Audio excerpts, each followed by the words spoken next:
48 hours, the world was told to brace for fire. An ultimatum, a deadline, a promise of destruction. Power plants would be obliterated, infrastructure shattered, a nation pushed deeper into war. The language was absolute, the threat was theatrical, comply or be crushed. And then nothing. No strikes, no escalation, no follow through, because this time the bluff was called. Iran did not flinch. It did not plead. It did not scramble. It answered with something far more dangerous. Clarity. This would not be contained, not surgical, not neat. It would spill across the region, across the Gulf, across the arteries of global energy itself. And faced with that reality, Donald Trump blinked first. But not for the reasons he would like you to believe, not out of concern for Gulf societies already under fire, not for the tens of billions already lost, not for the risk of a wider war, no. Trump blinked for one reason only: the markets. Watch the pattern. Escalation when markets close, de-escalation before they reopen,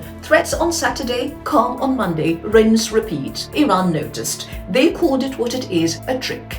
A psychological operation with an economic core, because this war is not measured in lives, it is measured in price charts. Oil, markets, optics, that is the axis, that is the truth. For over 20 days the Gulf has burned, missiles have struck, economies have bled, losses have mounted into tens of billions. Warnings were issued, clear, direct: strike Iran's energy sector and the Gulf will pay the price. They were ignored. The strikes went ahead and the consequences followed. But only when the threat turned inward, when markets trembled, when oil prices threatened to spike, only then did Trump hesitate. He did not step back when the Gulf burned. He stepped back when the markets did. In his calculus, entire societies weigh less than a single barrel of crude. So let's be clear, there are no real negotiations. There are mediators, desperate, scrambling, overextended. There are messages, signals, illusions, but there is no deal. There's one constant in this war: deception. What we're watching is not peace. It is a maneuver,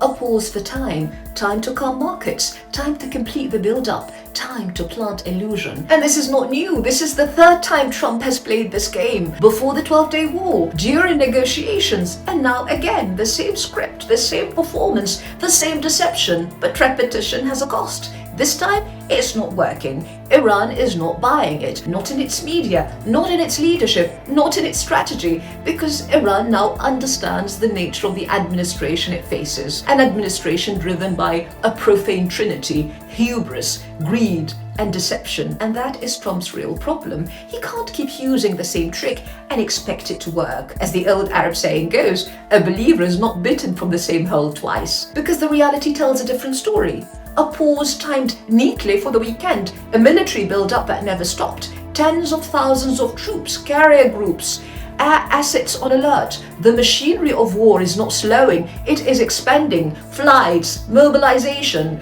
paratroopers on standby, plans not for diplomacy, but for control. Control of the Strait of Hormuz, control of energy flows, control of the battlefield. And even now, as the language of restraint is deployed, the strikes continue. Energy infrastructure hit in Isfahan, in Khorramshahr. This is not de-escalation, it is staging. And behind it all, a coalition that wants this war. Israel pushing forward, its allies in Washington pressing harder. For them, this is not a risk, it is a project. Iran sees this, and it has adapted, because it has discovered something more powerful than any weapon it could build.